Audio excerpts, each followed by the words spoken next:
네, 경남 산청하면 자합선 신성범 의원입니다. 저는 우리 김태규 권한대행을 대상으로 어제 헌법재판소 결정에 대해서 좀 중점 여쭙겠습니다. 예. 우리 과방위 소관 방통위원장 업무와 관련된 중요한 일이기 때문입니다. 예.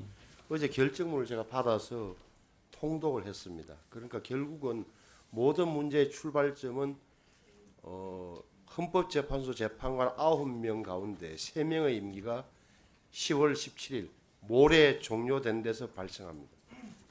그래서 공석 상태가 이렇게 되면 신청인에 대한 탄핵 심판을 할 수 없다는 데서 출발하게 됩니다. 왜 안 올리나 이거? 자료를 주고 왜 그러냐 하면은 이거 이번에 헌재 결정의 대상이 된 23조 1항은 헌법재판관 9명 가운데 7명이 회의를 해야 심리를 할 수 있다는 조항 때문에 그런 겁니다. 맞죠? 예, 맞습니다.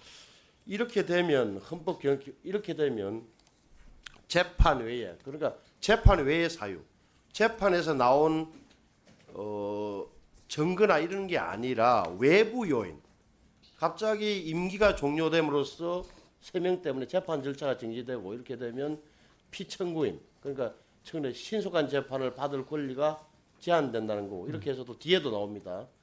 방송통신의 위원장으로서도 업무소에 중대한 상황이 발생한다. 따라서 이거는 가처분을 인용한다는 놀라운 결정이 내려진 겁니다. 예. 맞습니까? 예, 맞습니다. 그러면 그다음 이가 제가 유심히 본 건 오히려 3항인데 자 많은 분들이 그러면 모레 10월 17일 날 3분이 임기가 종료되면 예. 남은 6명으로 어떻게 되느냐 예, 이게 가장 궁금하잖아요. 예, 예. 제가 보기로는 헌재 결정을 보니까 이것은 6명은 의결 정족수가 아니라 심리 정족수다. 맞습니까? 예, 맞습니다. 심리 그렇게 정족수. 또 표현해 우리말로 하면 쉽게 이야기하면 심사 정족수. 예, 예. 이렇게 표현할 수 있겠죠. 따라서 의결 정수가 아니기 때문에 6명 가운데 남은 6명이 재판을 한다. 그러면 6명 가운데 한 명이라도 의견이 일치되지 않으면 한 명이 이견을 제기하면 6명은 의결을 못해요. 맞습니까? 아, 의결 의결 말씀하시니까 심리 아니 그러니까 의결. 결정하시는 거 말씀하시는 예, 예. 거죠. 그러니까 평의를 하는 거에 대해서 말씀 주시는 거지 않습니까? 그래서 아니 제 말은 이게 6명이 남아있다 칩시다. 예, 예. 6명이 심리는 할 수 있겠습니다만 결정을 못하는 거 아니에요. 한 명이라도 그 많이 떨어지면. 부분과 관련해서는 이게 그러니까 심리 정족수에 불과하고 의결 정족수는 아니라는 건 구인 기준으로 보라는 얘기입니다. 그래서 자, 그러니까 6명 가운데 예, 예. 한 명이라도 이 의견이 다르면 못한다. 그 방법은 뭐냐? 3명을 기다려야 되는 거예요. 무한정 늘어지는 것은 변함이 없다는 취지. 제가 보기에는 이 헌법재판의 결과의 취지는 그렇지 않나요? 이렇게 보시면 될 것 같습니다. 잠깐. 제가 그 전에 그러면 이 요번에 이진숙 이진숙 씨가 낸 두 가지 본안 소송이 하나 있잖아요. 예, 예. 23조 1항에 아예 위헌인도 해주십시오. 그래. 모레면 3명이 빠져나간다. 예, 예. 6명이서 위헌 여부를 판단하잖아요. 예, 예. 여기서 한 분이라도 위헌은 아닌데라고 하면 결정을 못 한다니까요. 결정이 또 미뤄지는 거예요. 3명이 올 때까지. 무슨 말인지 알겠습니까? 예, 예. 뭐 그렇게 인정돼 하더라도. 예. 또 기각하면 어찌 되겠어요?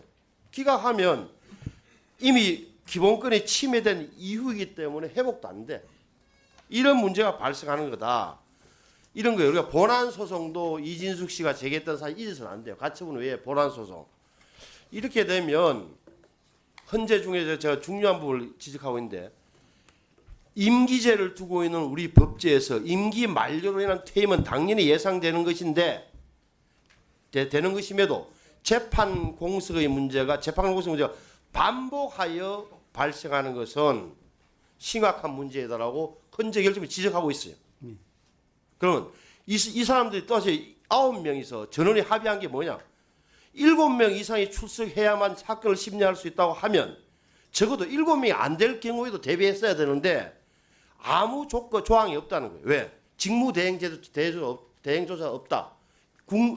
인권위원회는 직무대행제도가 있어요. 근데 이 헌재만은 직무대행조차 없기 때문에 꼭 7명이 돼야 사건을 할 수 있다 하니 이 조항에 대해서는 보세요. 9명에서 어떻게 판시했냐. 23조랑 위헌이라고 볼 여지가 있다 이렇게. 예. 그다음 더 중요한 것은 국회에 대한 걸 주문한 거예요. 자, 국회가 상당한 기간 내에 공석이 된 재판관의 후임자를 선출하여야 할 헌법상 자기 의무가 존재하는데 자기 의무 해야 될 의무 안 했다는 거예요. 계속 언제 안 했느냐? 2014년도에도 안 했고 지적했고 2018년도에 지적했는데 아직도 안 하고 있다. 3명을 임명하면 모든 문제가 끝나는 거예요. 예.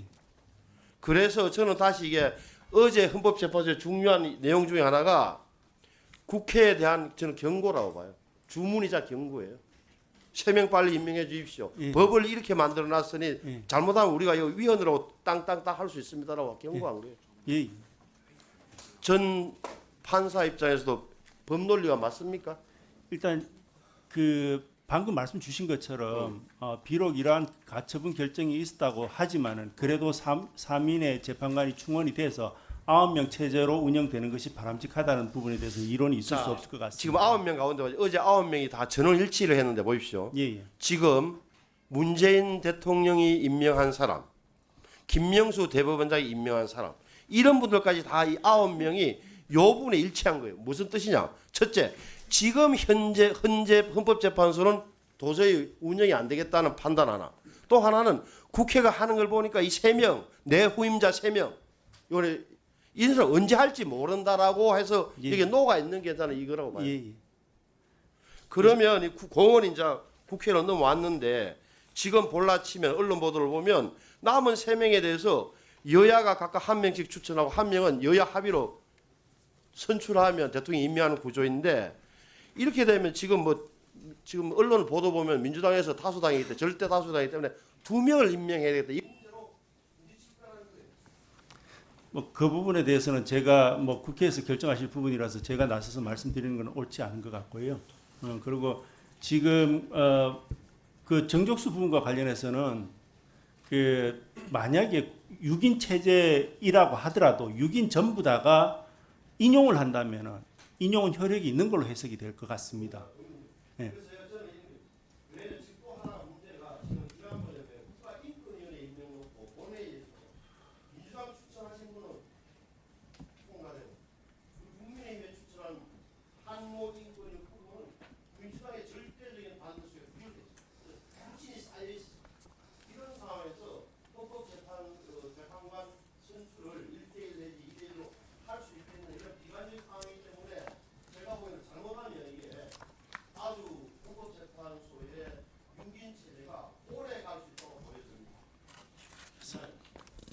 최영두 위원님 질의하십시오.